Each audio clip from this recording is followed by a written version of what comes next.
The first thing I knew was the cold weight of the tube in my throat and the steady hiss of the machine breathing for me. I could not open my eyes.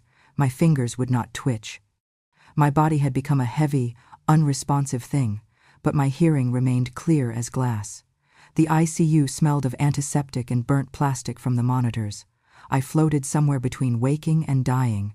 In that suspended place, I heard the scrape of a chair beside my bed, shoes on linoleum, then the familiar scent of his cologne, sharp and oily. My husband. His voice came next, pitched low like a secret, like a prayer, but every word cut like a scalpel. "If you really loved me," James whispered, his lips so close I could feel the warmth of his breath on my cheek, "you would die sooner. Give me the insurance money as your last gift. Otherwise you are nothing but a rotting corpse taking up space." The words entered my skull and stayed there. I could not flinch, could not gasp, could not push his face away. But inside me, something recoiled. He thought I was gone. He thought the tubes and the monitors made me deaf. He thought he was safe. I lay there, perfectly still, but each syllable etched itself into my memory like a nail into wood. He shifted in his chair, still talking, muttering about paperwork and deadlines and lawyers as if I were already buried. He brushed a strand of hair from my forehead, a mockery of tenderness, and added, "You lived long enough to ruin me. Now do me one last favor and make it quick." I felt my heart monitor skip, the beep accelerating, but I forced my breath to stay slow. Even trapped in my own body, I understood. This was not just betrayal. This was a plan. He had already decided who I was in the world, dead, and was arranging his new life on top of my silent body. My soul wanted to scream, but instead it whispered to itself, "Remember every word. Do not forget. Hold this like evidence." Around me the ICU hummed, nurses at the desk outside laughing at something on a screen, a patient moaning 2 beds down. My world had shrunk to the sound of his voice and the burning clarity of what it meant. He rose at last, chair scraping, footsteps retreating, the door clicking shut. The room felt even colder when he was gone. Machines hissed.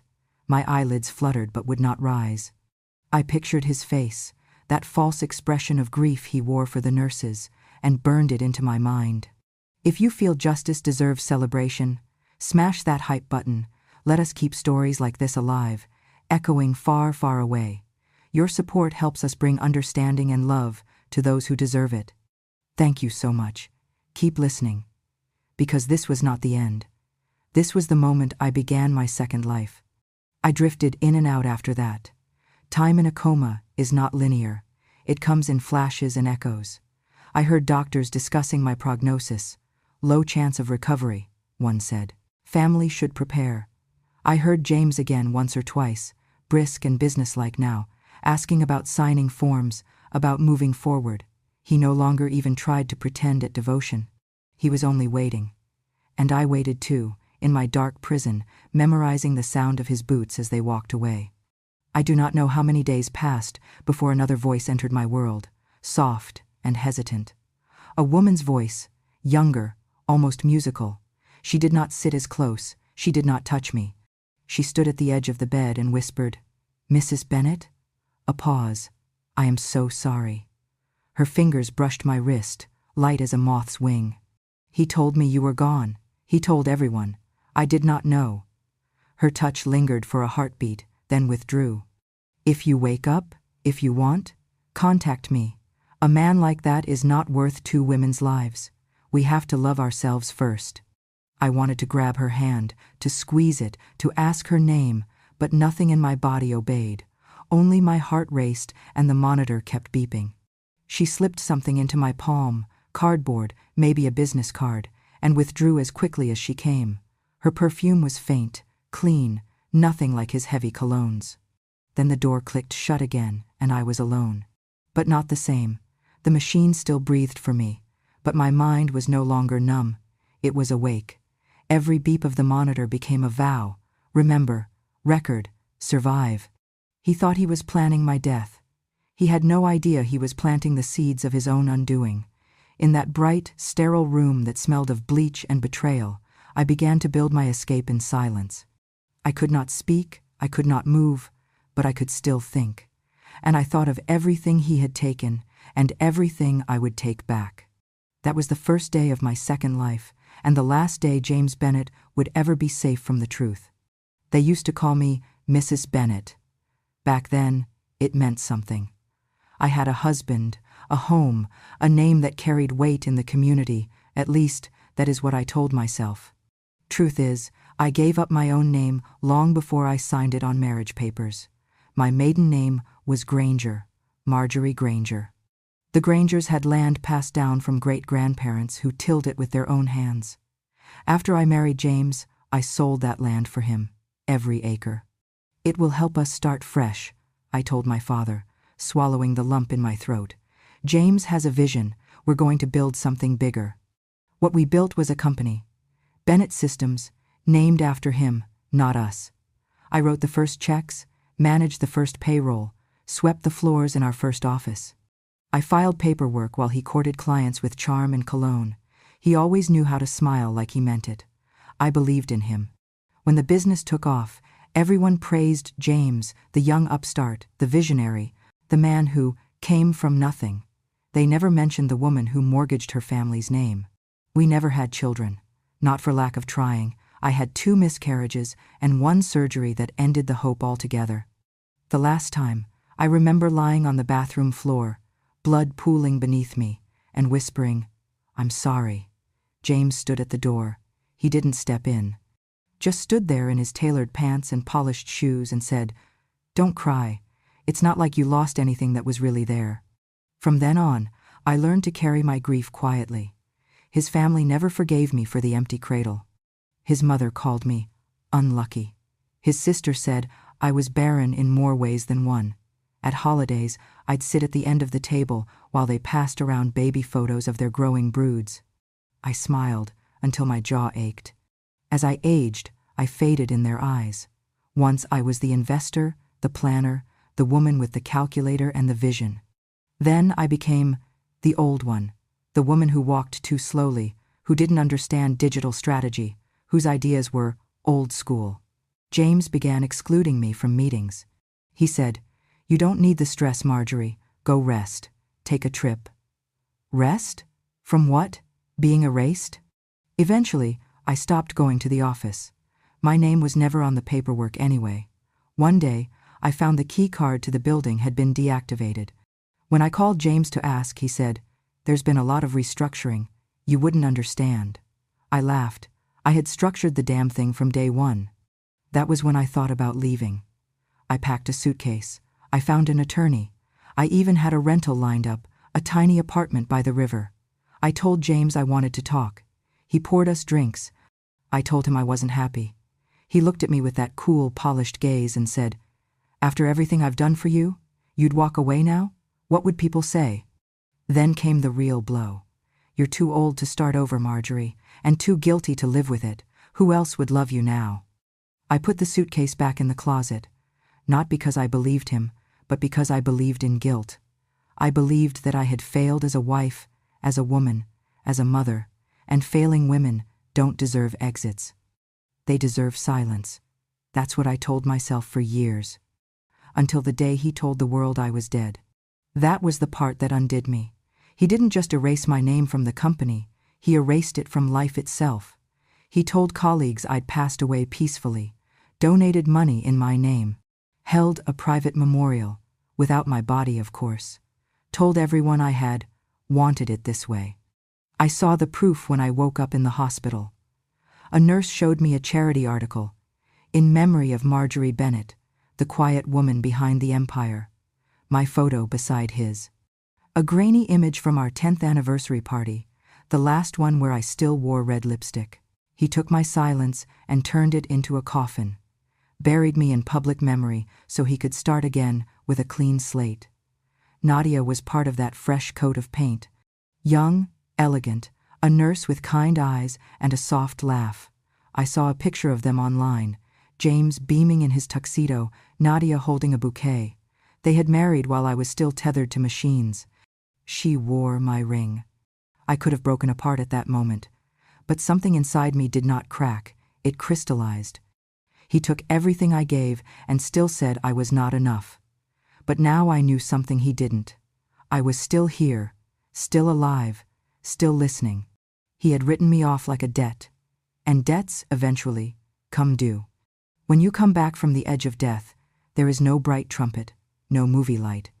There is just the weight of your own body, the slow drag of breath that feels like hauling a stone uphill, the ache of tubes in your skin. That was how I woke up. Not with a gasp, but with a soft flicker of pain behind my eyes. I blinked, once, twice. The ceiling tiles above me were a patchwork of gray squares. The sound of machines that had been my only companions now seemed louder, as if someone had turned up the volume on the world. My lips cracked when I tried to move them. My fingers twitched. I was still there. I was still alive. My mind swam through the memory of his voice, James's voice, whispering poison into my ear. I wondered how long I had been gone. Days? Weeks? The light at the window told me it was morning, but my sense of time had been smashed to pieces. A nurse came in, not the same one from before, and smiled faintly. "Welcome back, Mrs. Bennet," she said softly, adjusting my IV. Her badge read Elaine. Her hands were gentle, but her eyes darted nervously to the bedside table, as if there was something there she did not want me to see. When she left, I turned my head slowly, muscles protesting, and looked. There, propped neatly against the water jug, was a glossy photograph. A wedding photograph. James in a tuxedo, smiling the smile he once used to win investors. Nadia beside him, veil trailing down her shoulders, bouquet in her hand, his arm wrapped tight around her waist like possession. The caption printed at the bottom, "A new chapter for Bennet & Co." I stared at it until my vision blurred. For a moment I thought it was a fever dream, some cruel hallucination conjured by my damaged brain. But no, the paper was real. The faces were real. The date printed in the corner was from just 2 weeks ago. I tried to sit up. My arms trembled. The IV tugged at my skin. The heart monitor beeped faster, warning me not to push, but I pushed anyway. My breath came in shallow bursts. I wanted to rip the photo apart, to throw it across the room, but my fingers were too weak to even reach for it. The door opened again. 2 orderlies passed by, wheeling a cart, murmuring about Mrs. Bennet's miraculous recovery. One of them whispered, "Did you hear? He remarried already. Poor lady doesn't even know." They moved on before I could make a sound. I turned back to the photo. James had told everyone I was dead. He had forged a death certificate. It was the only way to marry again without raising suspicion. And Nadia, with her soft voice and clean perfume, had believed him. She had no reason not to. I closed my eyes. The machines hissed. My pulse hammered in my ears. This was the moment I thought, so this is it. I woke up not to life, but to a funeral for my own marriage. I felt tears slide down my temples into my hair. Not tears of grief, I had already grieved him in silence for years, but tears of something colder, resolve. A shadow crossed the doorway. Soft steps approached. The scent that followed was not James's heavy cologne, but something lighter. I opened my eyes and saw Nadia standing at the foot of the bed, out of her nurse's uniform, wearing a plain dress, her face pale. She looked at me as if seeing a ghost. "I didn't know," she whispered. Her voice shook. "He told me you were gone. He showed me papers. I didn't know." She reached into her purse and pulled out a small white card, hesitated, then placed it gently on the blanket near my hand. "If you wake up, if you can, contact me. A man like that isn't worth 2 women's lives." She glanced at the photograph on the table, then at me again. "I'm so sorry," she said, her eyes glistening, and slipped out as quietly as she had come. I stared at the card. The letters on it swam until I blinked hard and focused. A phone number, an email address, a name I had never known she had. It felt like a lifeline disguised as a scrap of paper. My fingers twitched toward it, but the IV line held me back. Outside the window, a gull cried over the harbor. Somewhere in the hospital, a child laughed. Life continued. And here I lay, a living woman declared dead, watching my husband build a new life on top of my grave. I turned my head back to the photograph and whispered, barely audible even to myself, "You think you've buried me, But you've only planted me. My heart monitor beeped slower now, steadier. I lay back against the pillow, card still on the blanket like a secret waiting for a hand strong enough to hold it. This was not the return I had imagined, but it was the return I would use. He thought I would die quietly. Instead, I would rise quietly. And one day soon, when my hands were steady and my voice was back, I would make sure everyone who toasted his new chapter knew exactly whose pages he had torn out to write it. I moved into the small house on Sycamore Street with nothing but a suitcase and a fire in my chest. It was barely furnished, just a sofa, a cot, a table. But for the first time in years, I had a place that was mine. No James, no echoes of his voice hanging in the curtains. Just me, my bruised spirit, and a plan forming with every breath I drew. The first thing I did was buy cameras. Small ones, discreet, no bigger than a button. I placed one in my entryway, one above the dining room, and hid another inside the spine of an old book on the shelf. Microphones, too. I learned fast. You would be surprised how much you can absorb when you've spent a life being told to stay out of the way. I'd stayed out of the way long enough. Now, I was watching. The second thing I did was call Samuel Reed. He had helped me draft a will a few years ago, back when James had a health scare, and I'd briefly believed in honesty between spouses. Samuel was sharp, the kind of man who always read the fine print twice. When I called, I only had to say one sentence: James married again while I was in a coma, and he told me to come in the next morning. Samuel didn't blink. We'll start by re-establishing your legal status as living. Then we trace the marriage license. After that, we document everything. He handed me a folder. Inside were templates for affidavits, a checklist for asset tracking, and space to log dates and audio files. It was the first time I'd felt like someone was handing me back a piece of power. A week passed, then another. I drank weak tea in my quiet house, cataloging every memory like an archivist preparing for battle. Each morning, I walked slowly to the mailbox, my knees not what they once were, and checked for updates from Samuel.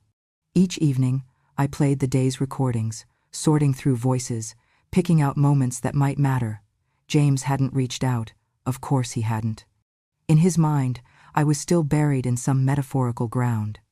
And then, one morning, an email came through. Nadia. She had used the contact card she left me, and it simply said, "Can we talk? Something's not right." We met at a diner near the waterfront. She wore a scarf, sunglasses, like someone trying to hide and failing. Her hands trembled around the mug of coffee. "I checked the marriage license," she said. "The date's off. It says I married James 2 days before you came out of your coma, but the documents he showed me said you'd been dead for weeks. It doesn't match." I nodded but said nothing. "There's more," she whispered, leaning in. "He listed his brother as the backup beneficiary on his company shares, and I'm not even on the insurance policy," I asked. He told me not to worry about money. Then he changed the subject. My throat was tight, but I reached into my purse and pulled out a small flash drive. "Listen to this," I said. That night, in the safety of her apartment, Nadia plugged the drive into her laptop. I watched her face change as James's voice filled the room. "She's useful for now, but the plan was always about consolidation. Once things are secure, it's just me. I didn't marry for love. I married for leverage." Nadia's hand flew to her mouth. Her eyes filled. He said that about me?" I nodded slowly. "He said worse about me." We sat in silence for a moment. 2 women, 2 ghosts of the same man's making. "I thought you hated me," she whispered. "I did," I said honestly, "but only because I didn't know you were also drowning." Camaraderie comes in strange forms. Sometimes it's born from war, sometimes from fire, and sometimes, like that night, it's born from betrayal that cuts 2 people along the same wound. We decided to combine what we knew. Nadia had access. I had evidence. She would keep playing the obedient wife while slipping me updates. I would keep documenting everything: the calls, the transfers, the whispers behind closed doors. The next week, she recorded him again. This time, he was speaking to his brother on speakerphone. "She'll sign whatever I put in front of her. Then it's just clean up. By year end, everything's mine. Hell, I might even move on again, trade up. That was when Nadia broke down. She played the file for me, hands shaking, tears running silently. He used us both, she said, voice cracking. He never loved either of us. I reached across the table and took her hand. No, I said, but we love ourselves enough now to end it. This was the turning point, the line between victims and survivors. And from here on, James Bennett would learn what happens when the women he thought were weak rise from the ashes, not to beg, but to burn what tried to bury them. Justice would not arrive with rage, it would arrive with receipts. And James, oh James, he left a long, loud trail. I started wearing a shawl, even when it was hot. Let my hands tremble a bit more in front of people, let my sentences drift off, as if I had forgotten what I meant to say. When James's brother stopped by, to check on the paperwork, I kept my eyes distant and called him by the wrong name. Poor thing, I heard him mutter as he left, she's not all there. Exactly what I wanted.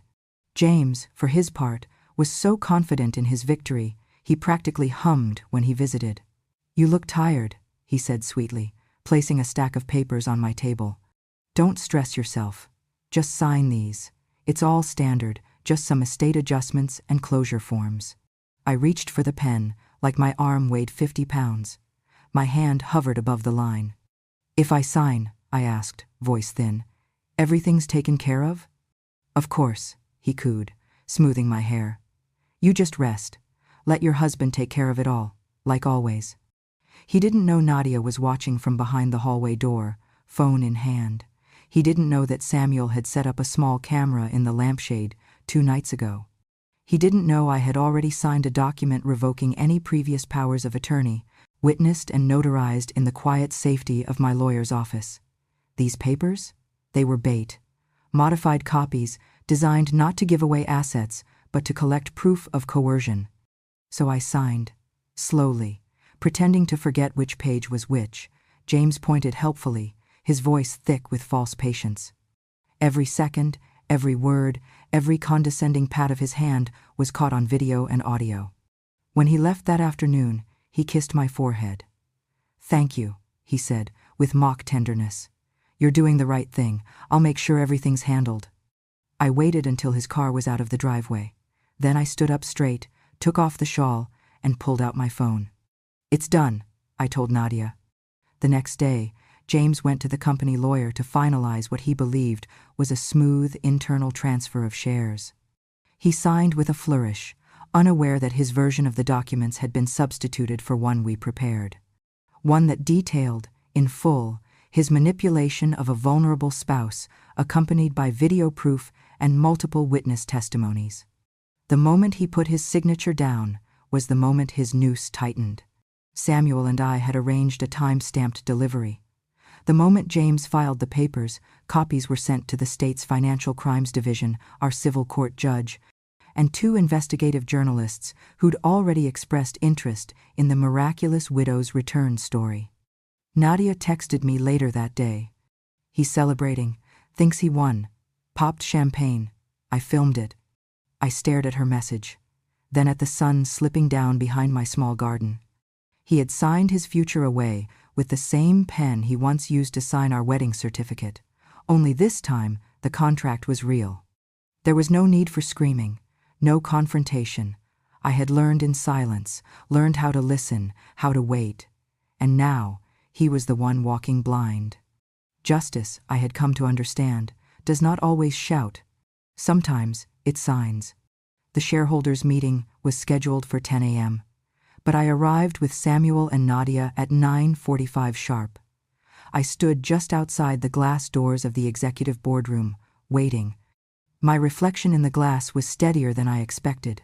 No tremble in my hands, no flutter in my chest. Just breath. Controlled. Certain. Inside, James stood at the head of the long polished table, dressed like a man preparing to be crowned.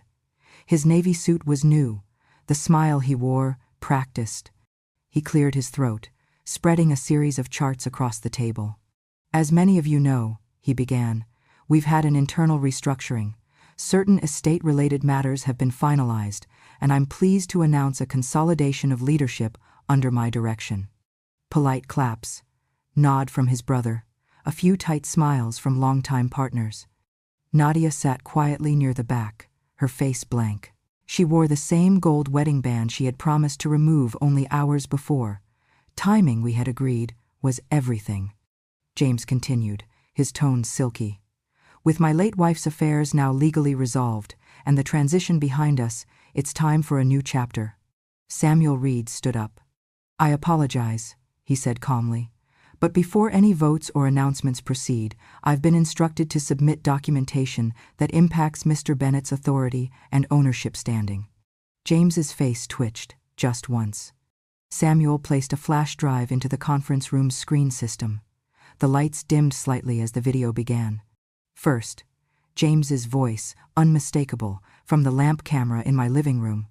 You just sign these, darling. You're tired. Let your husband take care of everything. You don't even need to read. Next, the phone call to his brother. She's still breathing but useless.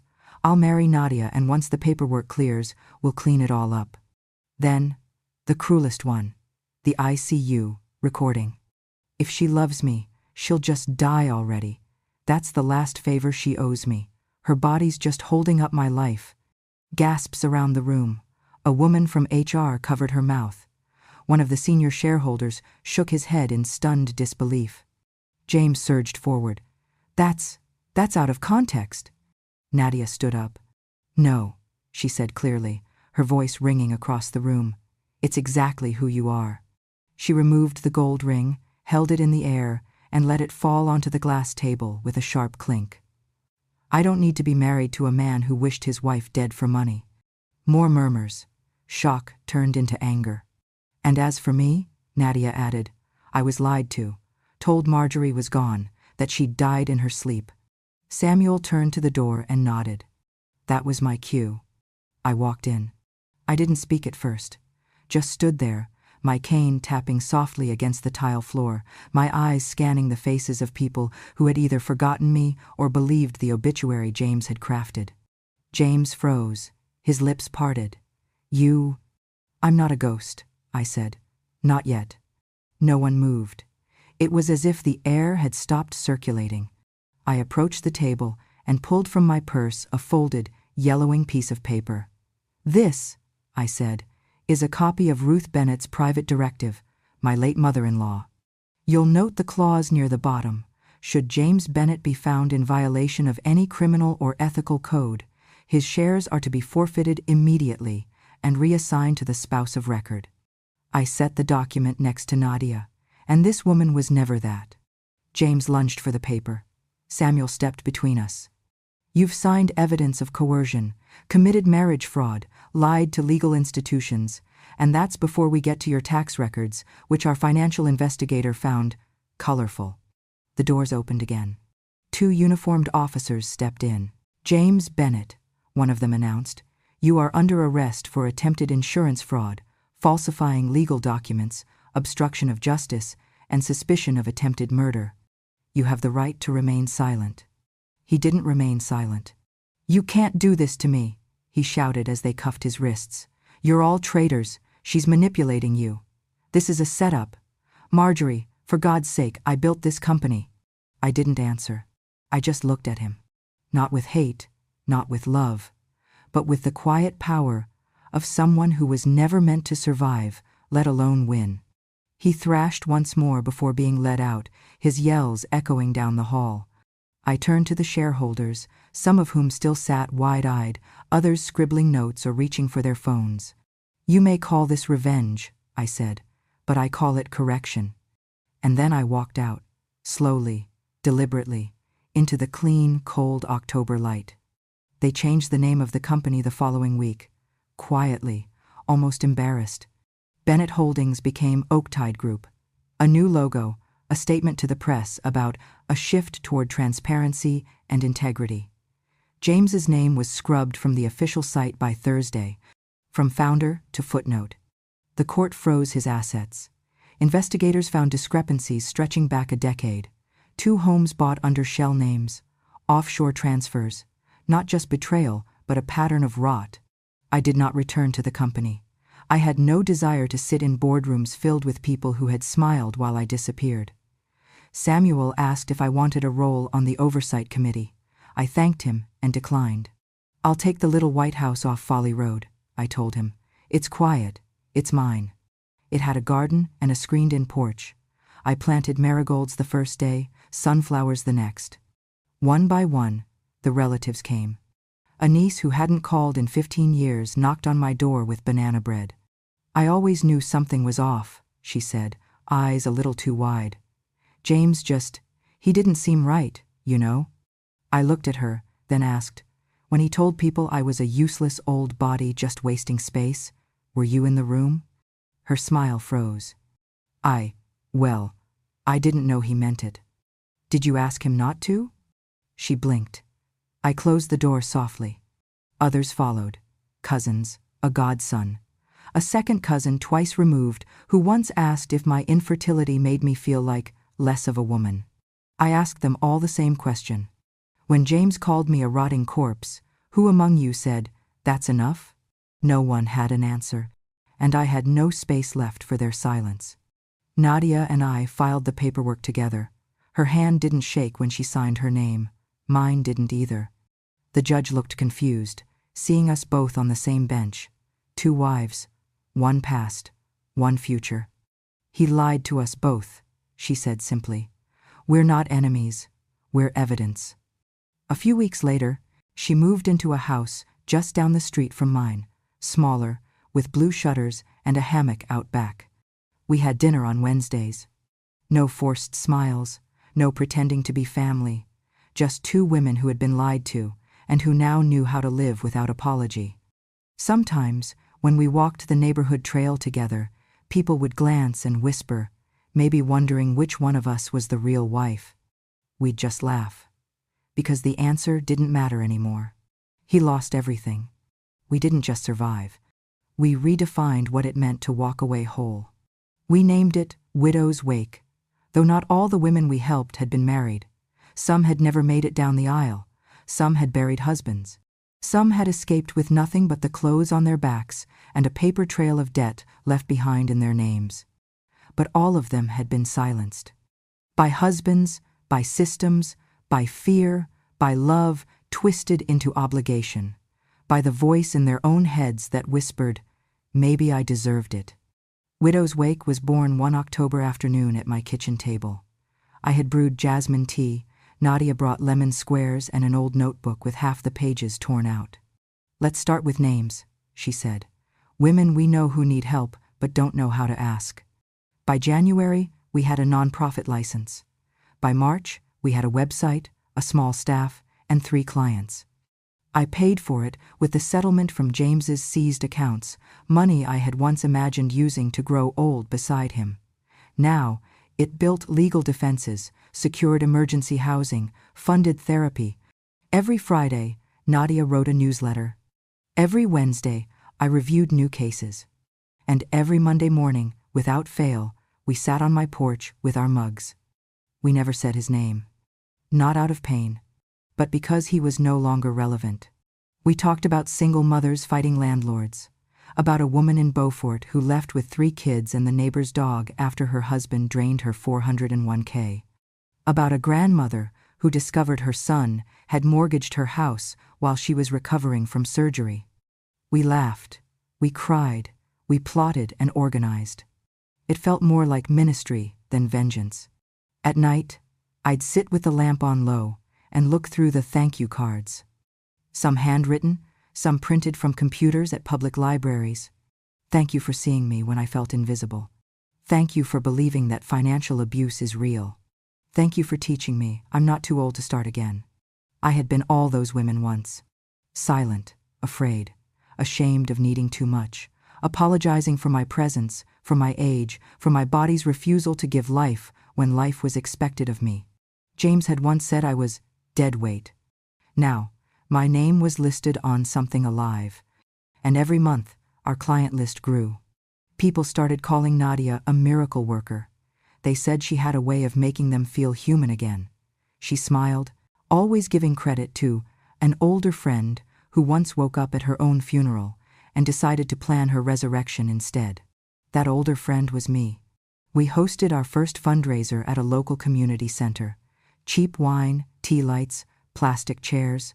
But by the end of the night, we had raised enough to cover 5 new cases. I stood up to thank the room. "I did not die in that coma," I said. "I was just listening, gathering every word, every lie, every hope you whispered near me, thinking I could not hear. And when I woke, I remembered." A hush fell. "Justice does not always shout," I continued. "Sometimes it just waits for its moment, waits for the silence to crack." I looked at the women, some young, some older than me. "Do not wait for men to rescue you. Rescue yourselves, like I did, like Nadia did, like you will." They clapped, not loudly, but with a kind of reverence I had never felt when I sat quietly beside James at board meetings or family dinners. Afterward, a girl no older than 20 whispered, "You made me believe I can leave." That night, I cried harder than I had in years. Not because of grief, but because I had become who I needed when I was younger. We still drink tea on Mondays, still take slow walks on Thursdays. And sometimes, when the sun sets just right, I imagine the version of me that never woke up. The woman who would have been buried with her silence, her secrets, and the name of a man who only saw her as an obstacle. I smile at that thought, because that woman never got the chance to fight back. But I did, and I used it. If this story stirred something in you, a memory, a truth, or a quiet kind of strength, don't forget to subscribe to Grandma True Stories. These aren't just tales. They're lived lives, whispered from porches and hospital beds, and carried in the silence of women who've endured too much for too long. Every click, every share, every hype helps keep our voices alive, not for pity, but for power. Because when a grandma speaks, the world finally listens. We'll be waiting here with another story, just like this one.